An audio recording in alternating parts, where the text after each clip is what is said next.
Boa tarde, pessoal, tudo bem? Eu tava ali. Boa tarde? Muito bem.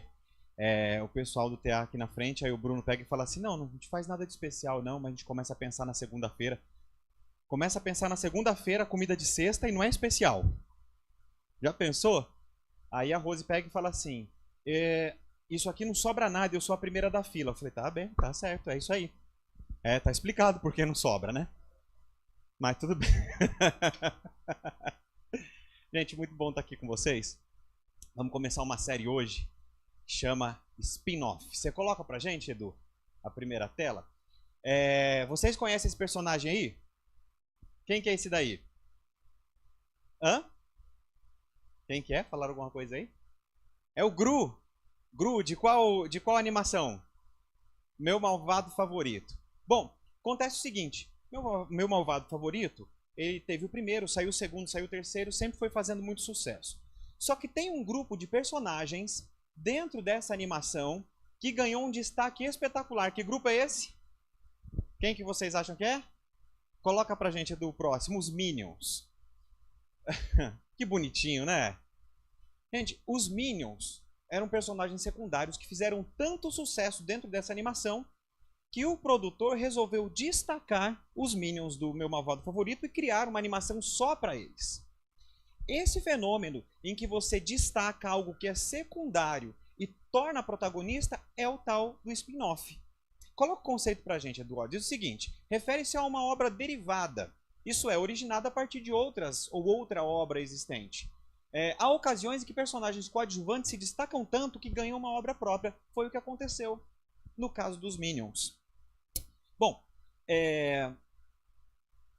não é algo muito simples da gente trabalhar, porque ser coadjuvante não é algo que se incentiva muito. Vocês concordam com isso? Ser um personagem secundário não é algo que nós somos estimulados a ser. Talvez ser secundário seja uma ocorrência, mas nós somos estimulados sempre a estar em primeiro lugar, sempre buscar o topo, sempre procurar os lugares mais altos e sempre procurar o destaque. É ou não é assim a vida toda? Desde pequeno você não ouvia que você tinha que ser o melhor aluno da sala? Quantos ouviam que tinha que ser o melhor aluno da sala? A maioria ouvia. Você tinha que ser o melhor aluno da sala. Quando você praticava algum esporte, você fazia de tudo para ocupar o pódio. Você tinha que se tornar sempre o melhor. E nós sempre fomos incentivados, em todos os aspectos da vida, a sempre ser o melhor ou buscar as melhores posições. As posições de mais destaque. Coloca pra gente, Edu, a próxima aqui. Pode colocar. Pode colocar mais uma. A cerimônia do Oscar começou em 1929. Foi a primeira cerimônia de entrega da estatueta. Só em 1937, que foi a 9ª cerimônia, que eles começaram a premiar os atores coadjuvantes. E é interessante que eles não premiavam com a estatueta. Para o ator principal, eles premiavam com a estatueta. Quando alguém ganhava o Oscar de melhor ator coadjuvante, eles ganhavam uma placa, não a estatueta. Pode colocar o próximo, só na 16ª edição do Oscar, em 1944, que eles começaram a dar estatueta também para ator coadjuvante. Então, quer dizer, o que isso mostra pra gente? Que ser coadjuvante, você pode ter até um reconhecimento, mas jamais você vai ter o reconhecimento de um protagonista. Jamais o reconhecimento de um ator principal. Levou tempo para a indústria cinematográfica dar o valor devido aos atores coadjuvantes. Por quê? Ser protagonista é o objetivo de todo mundo. Ninguém quer ser secundário, ninguém quer ser um coadjuvante. Bom, aí tem um texto bíblico bem interessante que diz o seguinte, pode colocar, Edu, pra gente. Perdão, antes do texto bíblico. Um dos assuntos que mais ganha espaço na literatura hoje, já há algum tempo, especialmente de 2007 para cá, é sobre a liderança. Todo mundo já leu, já ouviu e conhece alguns livros sobre liderança, não conhecem? Eu fui fazer uma pesquisa, fui jogar no Google e joguei o termo liderado. Livro para você aprender a ser um liderado.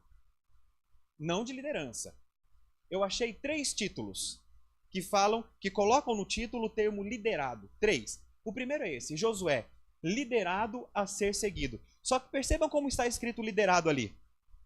Vocês percebem que eles estão destacando o líder do finalzinho ali do liderado? E olha o que diz a sinopse desse livro, Josué, o liderado a ser seguido. Pelo título, a impressão que se tem é que nós vamos aprender a ser liderados, como Josué um dia foi liderado por Moisés. E diz assim: neste livro, o autor trabalha de forma objetiva a biografia de Josué, a começar por sua aparição no cenário do povo de Israel, até o seu auge na liderança do povo na conquista da terra prometida. Então, o que esse livro que fala do liderado está enfatizando? Você pode até ser um liderado, mas o objetivo do liderado é tornar-se líder. Então, um livro que deveria ensinar a ser liderado, pelo que o título propõe, ele ensina, na verdade, a você passar de liderado para líder.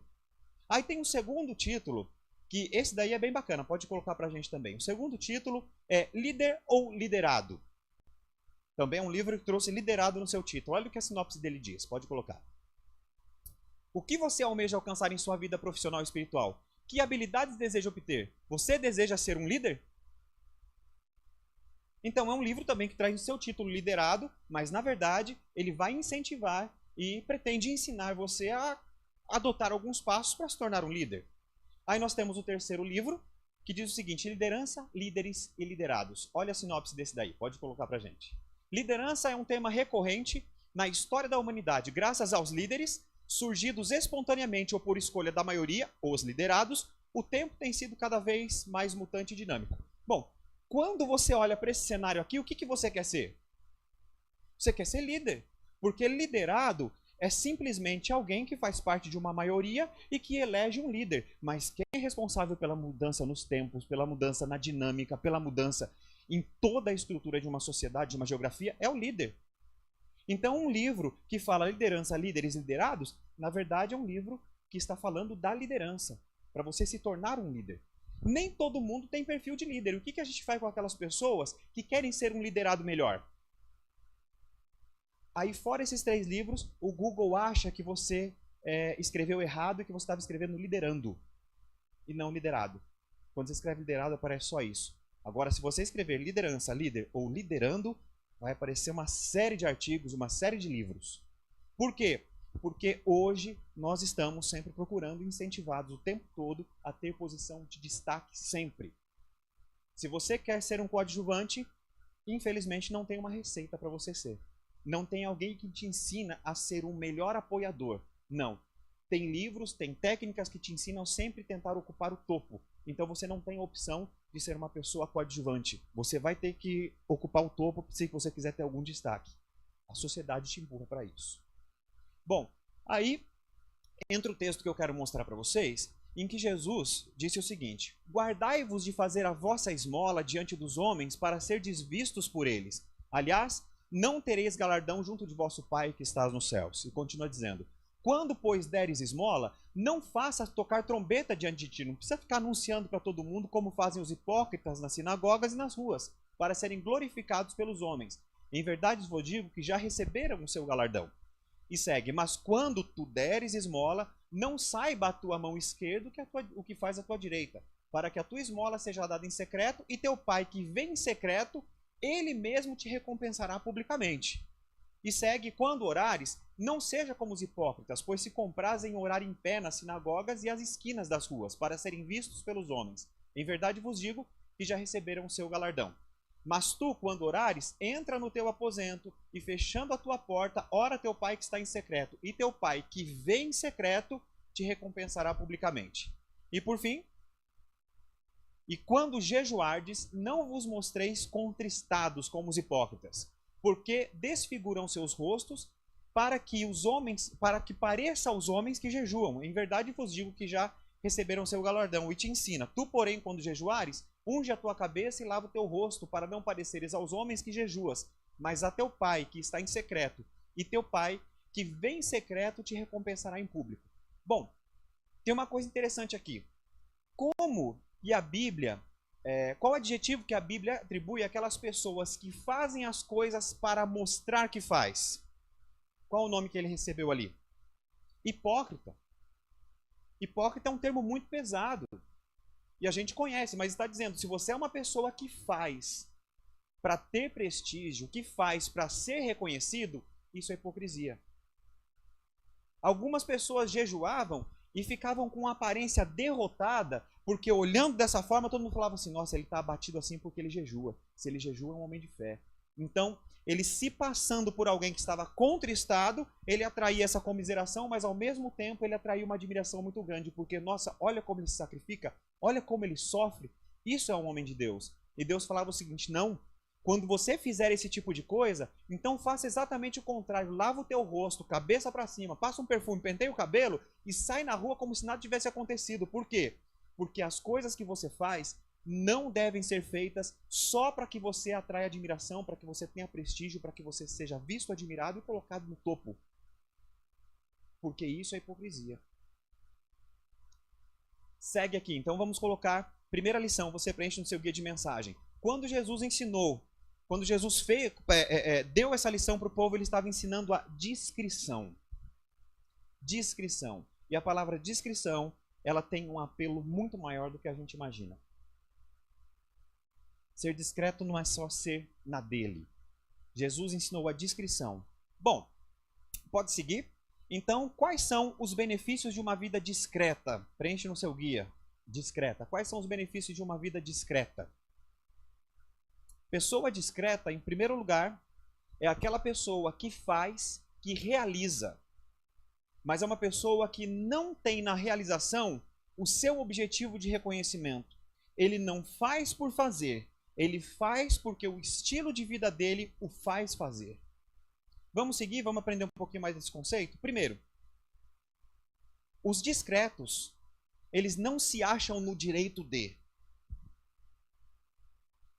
Aquele que faz porque o seu estilo de vida é fazer, é realizar, eles não reclamam direitos pelo fato de estar fazendo alguma coisa.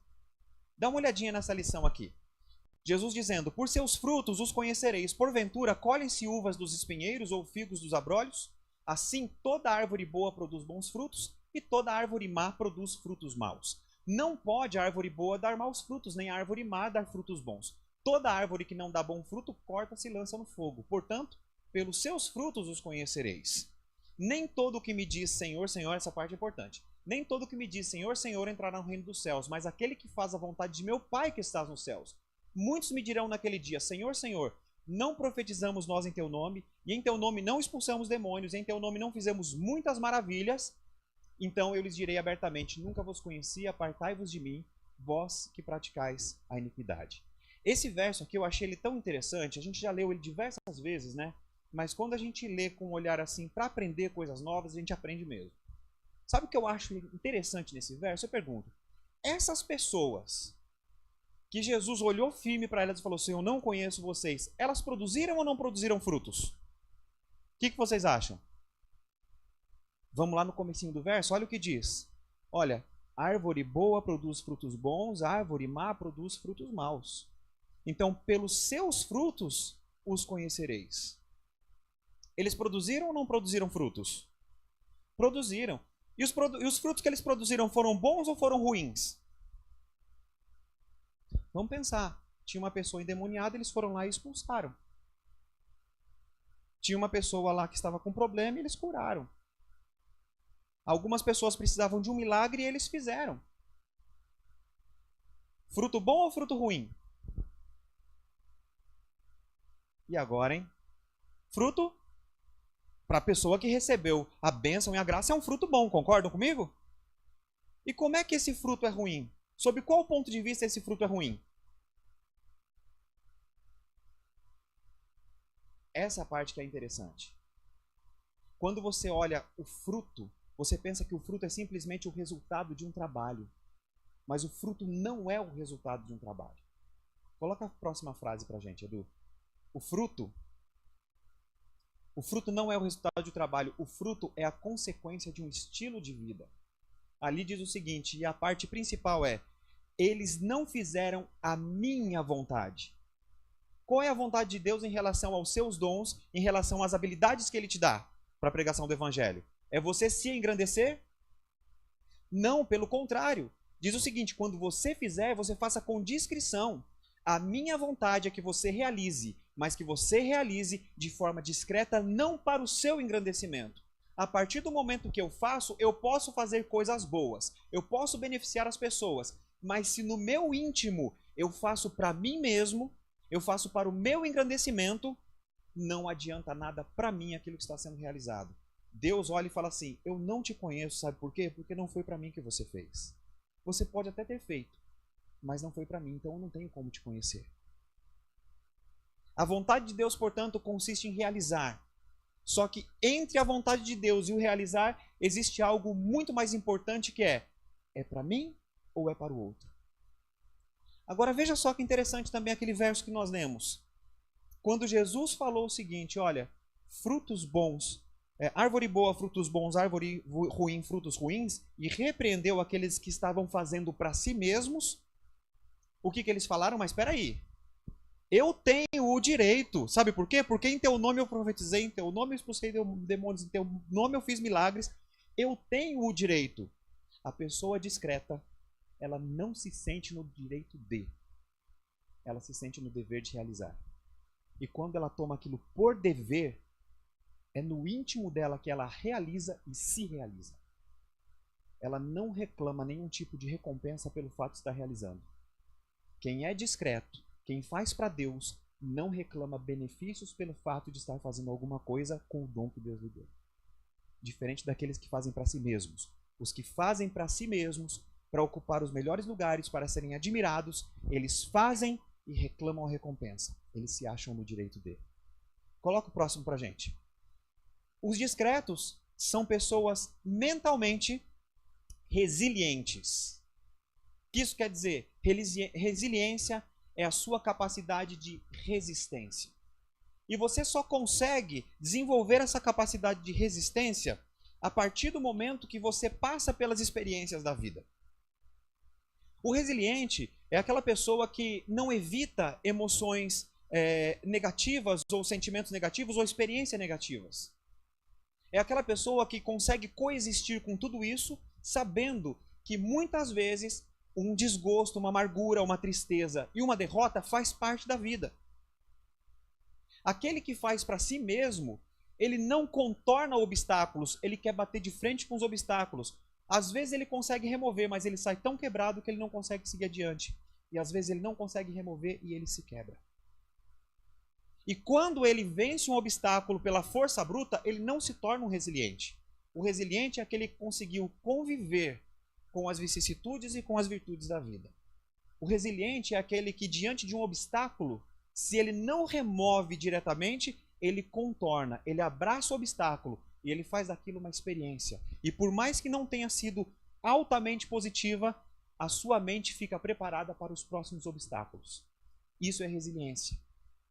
A pessoa que é discreta, que faz para Deus e que olha objetivamente para a vida, ela se torna mentalmente forte. Você pode ver que tem muitas pessoas que são motivadas só pela realização, que são motivadas simplesmente pela realização, por ocupar lugares. Quando ele sofre uma frustração, ele simplesmente cai completamente. Ele não tem estrutura para suportar uma frustração. E sabe por que disso? Porque ele não aprendeu a conviver com as dificuldades da vida. Porque dificuldade para ele tinha que remover, porque o objetivo dele era o topo. Essa escritora, Jamie Lawler, ela escreveu o seguinte: ela faleceu vítima de câncer e no seu obituário ela escreveu o seguinte: que você se lembre, isso para os seus familiares, que você se lembre sempre de que os obstáculos no caminho não são obstáculos, eles são o caminho. Olha que coisa fantástica, é ou não é? O obstáculo não é uma ocorrência no caminho, ele é o caminho, sabe por quê? Porque com o obstáculo você também aprende a viver. Com o obstáculo você se torna uma pessoa resiliente. E quando os outros desafios da vida se colocarem diante de você, você vai ter estrutura para enxergar, analisar de forma objetiva e saber: ou esse eu derrubo, ou esse eu contorno, ou com esse eu aprendo. O resiliente, ele usa a sua mente de forma criativa. Ele olha para o obstáculo e ele nunca pensa o seguinte: bom, eu só tenho uma saída.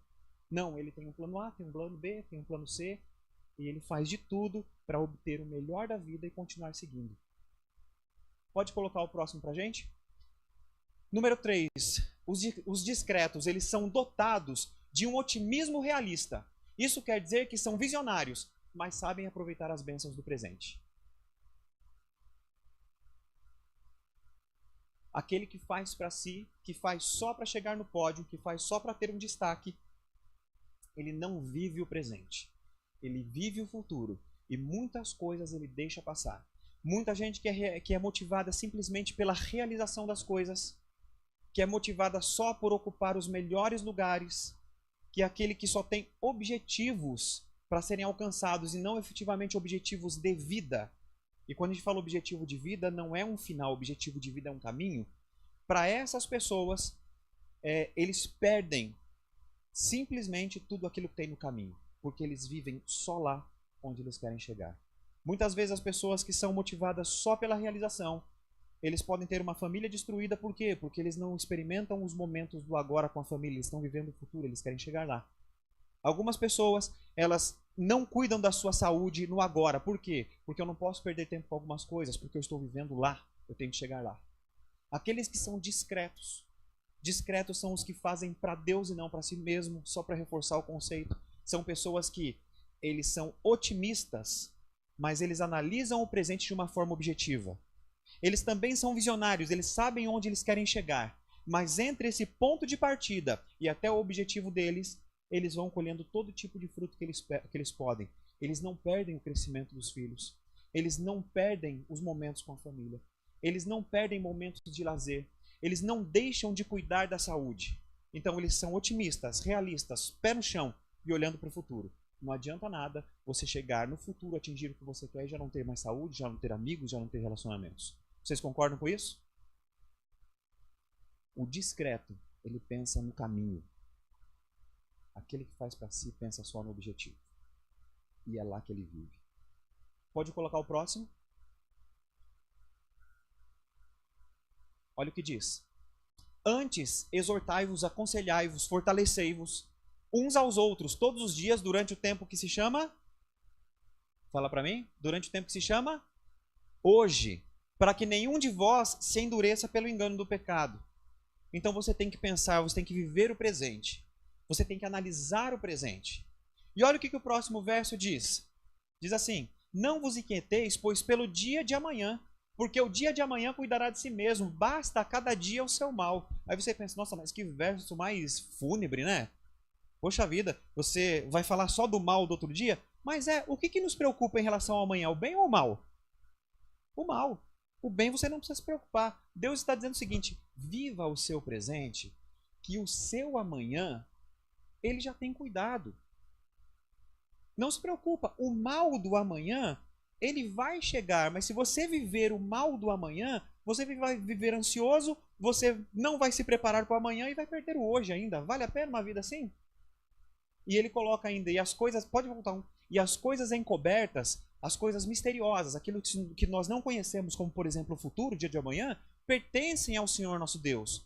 Porém, aquelas que são reveladas, aquelas que estão diante de você, que é o seu presente, que é o seu agora, elas pertencem a nós e a nossos filhos para sempre, para que cumpramos todas as palavras dessa lei. E se eu puder dar um conselho agora, o conselho é o seguinte, comprometa-se com aquilo que já foi revelado para você. Não deixe de tomar uma atitude porque você não sabe o dia de amanhã. A verdade é que você nunca vai saber o dia de amanhã, porque quando ele chega, ele já é hoje.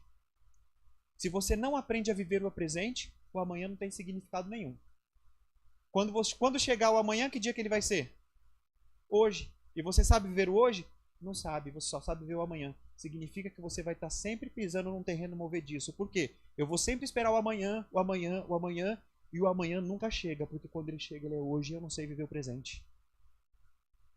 Então, aquilo que já foi revelado, aquilo que Deus já te mostrou, aquilo que você sabe, comprometa-se com isso. Ah, mas eu não sei o que vai ser amanhã. Tudo bem, dorme mais uma noite, que amanhã ou vai se tornar hoje e alguma coisa vai ser revelada para você, e comprometa-se com isso também. Não deixe de tomar decisões porque você não conhece o amanhã, porque você nunca vai conhecer. Você sempre vai conhecer só o hoje. Comprometa-se com agora. Próximo. Número 4. Os discretos. Essa parte é bem bacana. Os discretos reconhecem as suas limitações e sabem a hora de desistir.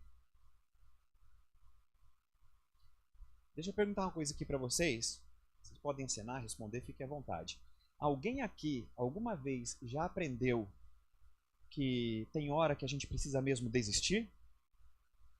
A palavra desistência já foi usada alguma vez para vocês de forma positiva? Já aprenderam a desistir? Desistência normalmente está associado à fraqueza, desistência está associado à falta de interesse em prosseguir, desistência está associado a sempre elementos ou posturas negativas. Só que não. Aquele que é discreto, aquele que sabe analisar os obstáculos do caminho, entendendo que o obstáculo é caminho, ele reconhece as suas limitações e tem hora que ele diz o seguinte: isso daqui eu não vou arriscar fazer, porque eu não tenho condição de realizar isso daqui. Talvez agora, talvez nunca. Diante disso, eu preciso desistir. Eu vou seguir adiante, mesmo com a dificuldade que eu tenho. Gente, olha que bacana, pode colocar. Esse rapaz aqui, Ryan Holiday, ele escreveu um livro que traduzido significa Os obstáculos são o caminho. E ele falou, às vezes a solução do problema é aceitá-lo, grava isso, às vezes a solução do problema é aceitá-lo e ser flexível o suficiente para contorná-lo, em vez de bater de frente com ele até que você se quebre. Então, muitas vezes a solução é você olhar para o problema e falar assim: bom, eu acho que você vai continuar comigo o resto da vida, então eu vou aprender a conviver com você. Problema a gente sempre aprendeu a remover, problema eu não posso ter. Quem disse que você não pode ter problema? Às vezes é o problema que vai sempre mostrar para você que você precisa ser discreto, ou seja, recorrer a Deus e esperar que Ele te honre e não você buscar a sua própria honra. Os problemas às vezes vão colocar uma limitação para que você veja, olhe a si mesmo e não se quebre achando que você pode mais do que você pode. Olha o que o apóstolo Paulo falou. E para que eu não me exaltasse pela excelência das revelações, o que isso quer dizer? O apóstolo Paulo, ele era um homem extremamente culto. Deus revelava muitas coisas para ele. E ele foi um reformador da igreja. Ele foi um tremendo pregador do evangelho. E isso atraiu o que para ele? Muita admiração. Algumas pessoas chegavam a venerá-lo. Tinha pessoas que levavam objetos pessoais para que ele tocasse. Porque se ele tocasse no objeto pessoal, o dono daquele objeto pessoal seria curado. Eles chegaram a idolatrar Paulo desse jeito. E Paulo escreveu o seguinte, olha, e para que eu não me exaltasse pela excelência das revelações, foi-me dado um espinho na carne, foi-me dado um problema. Ele não revela qual. E ele diz, mas se é espinho na carne, significa que era algo que o incomodava muito. Se ele usou essa metáfora de que era um espinho, gente, quem quer ter um espinho espetado em você? Ninguém. Era algo que incomodava muito. E falou, a saber, um mensageiro de Satanás para me esbofetear, a fim de eu não me exaltar. Ele falou, olha, se eu superar esse problema, eu corro o risco de achar que eu sou maior do que eu sou.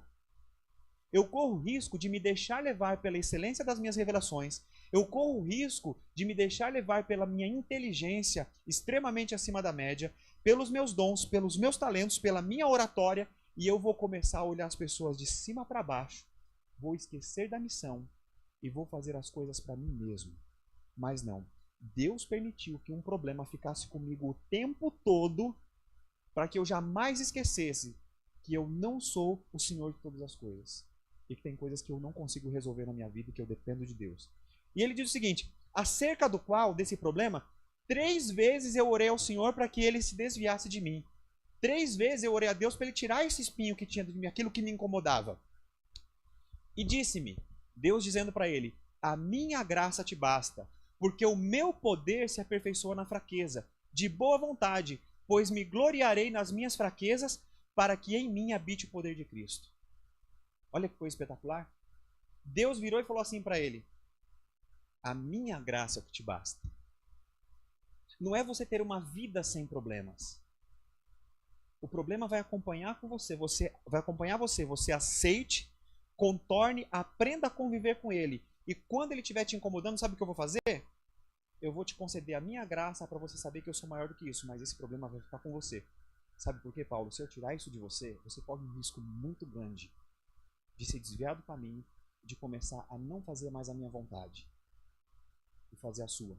Vai chegar uma hora, Paulo, que você vai continuar pregando muito bem, convertendo pessoas, você vai continuar fazendo milagres. Só que vai chegar um momento lá no fim que eu vou olhar para você e falar assim, Paulo, chegou uma hora que eu não te conheci mais, porque você parou de fazer para mim e começou a fazer só para você. Apesar de você estar fazendo as mesmas coisas, estar realizando os mesmos milagres, pregando com o mesmo vigor, fazendo tudo com o mesmo carinho, se você faz para você, você não faz mais a minha vontade. Eu não posso mais te conhecer. E Deus falou, Paulo, isso vai ficar com você. Para você aprender que você tem limitação também. E que você precisa de mim. Deus permite alguns problemas para que a gente não se exalte. Para que a gente não pense que nós somos maiores do que somos. E segue. Por fim, os discretos transformam, pode colocar aí, transformam o mundo para os outros e não se preocupam com as glórias pessoais. Aquele que é discreto, ele realiza para tornar o mundo melhor para as outras pessoas e não para que ele seja glorificado, prestigiado por isso. Ele não faz isso para um reconhecimento pessoal, ele faz porque ele quer o bem-estar das pessoas. Pode colocar o próximo.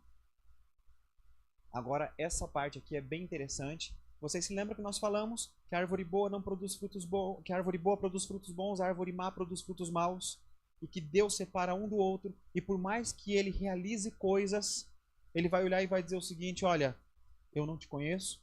Agora lê esse daqui com esse mesmo pensamento. Então dirá o rei aos que estiverem à sua direita, vinde benditos de meu pai, possuí por herança o reino que está preparado desde a fundação do mundo. Porque eu tive fome e deste-me de comer, tive sede e deste-me de beber, era estrangeiro e hospedaste-me, estava nu e vestiste-me, adoeci e visitastes-me, estive na prisão e foste-me ver.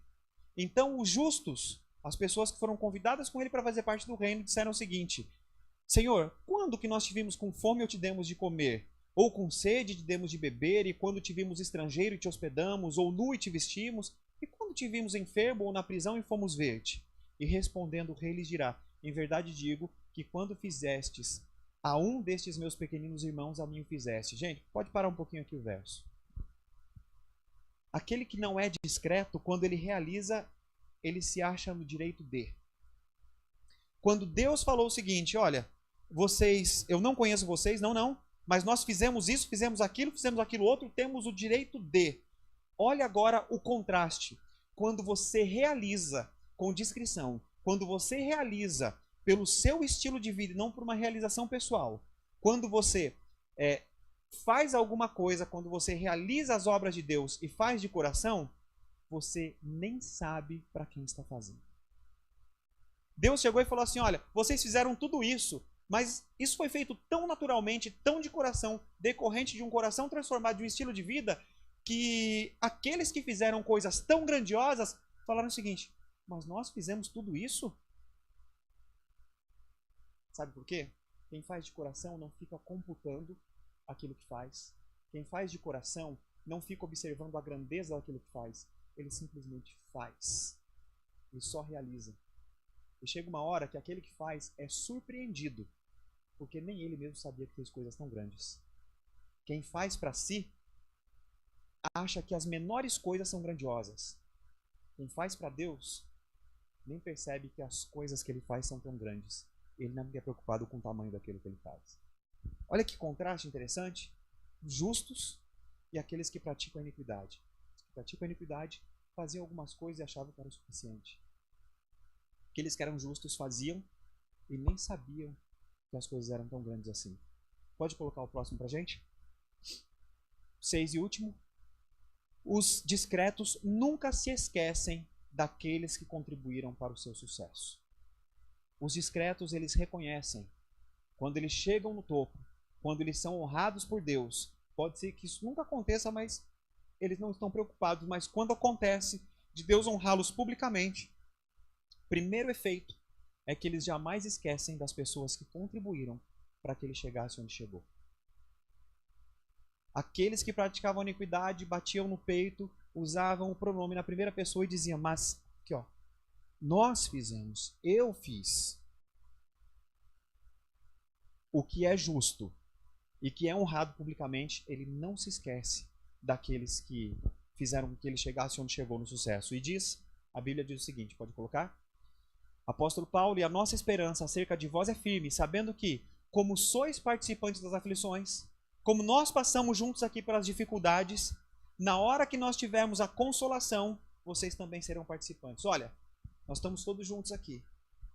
Mas se das dificuldades que nós passamos, em algum momento eu sair disso, eu não vou esquecer de vocês, porque se nós passamos dificuldade juntos, nós também vamos aproveitar o nosso período de bonança juntos. Nós vamos aproveitar a vitória juntos. Tudo aquilo que a vitória proporcionar, nós aproveitaremos juntos. O que é justo, não esquece daqueles que o ajudaram para chegar ali. Bom, com esse pensamento, pode seguir.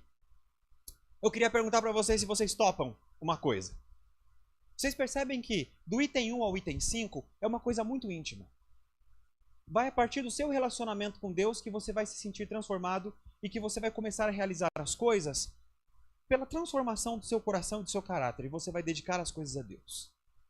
Do item 1 ao item 5, você vai levar o seu guia para casa, você vai rever, você vai reestudar e você vai fazer o seu plano com Deus. Você vai fazer uma introspecção, ver onde você está falhando, onde você pode melhorar e até aí.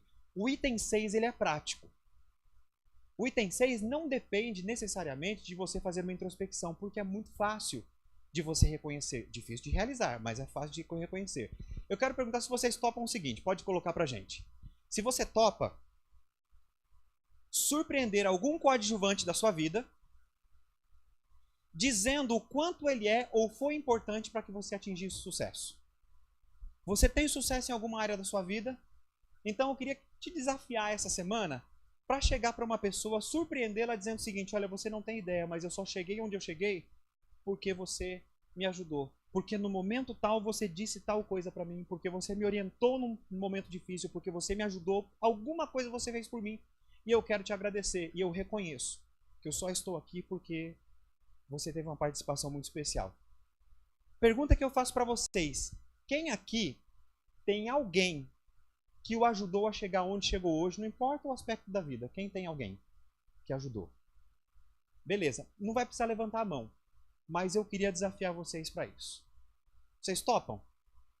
Topam chegar numa pessoa e falar isso para ela? Semana que vem eu vou perguntar se vocês fizeram. Quem quiser falar, não vou chamar ninguém aqui para falar, mas quem quiser falar, pode levantar a mão e falar, pode mandar um bilhetinho, não precisa revelar o nome, pode falar assim: olha, eu conversei com uma pessoa e disse tal coisa, não precisa nem se, mas se quiser falar, pode falar também. E eu gostaria de ouvir vocês, semana que vem eu vou falar também, porque esse desafio está vindo para cá também, tá? Vamos fazer isso, gente, sabe por quê? Porque esse é um pontapé inicial.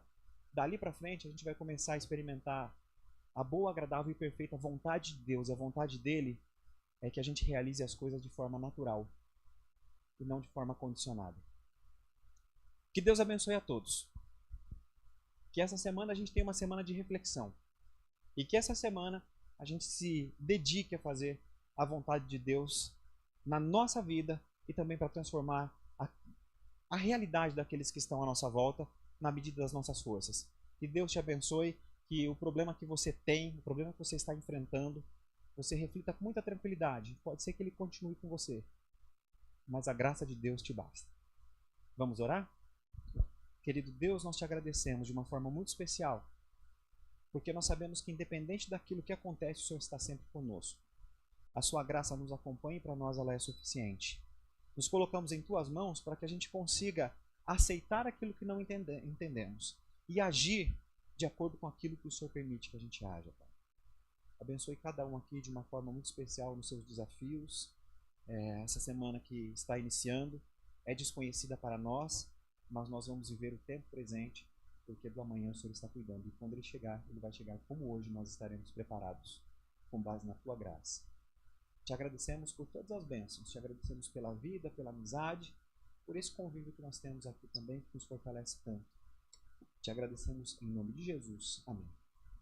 Mais uma vez, obrigado pela presença, pelo carinho de todos. Semana que vem estaremos aqui de volta para tratar de mais um assunto relacionado ao spin-off. Você já pensou o seu nome virando um musical na Broadway? Nós vamos falar disso semana que vem. Tá bom? Esperamos vocês. No finalzinho vamos subir para a gente ter o nosso momento de confraternização. Até lá.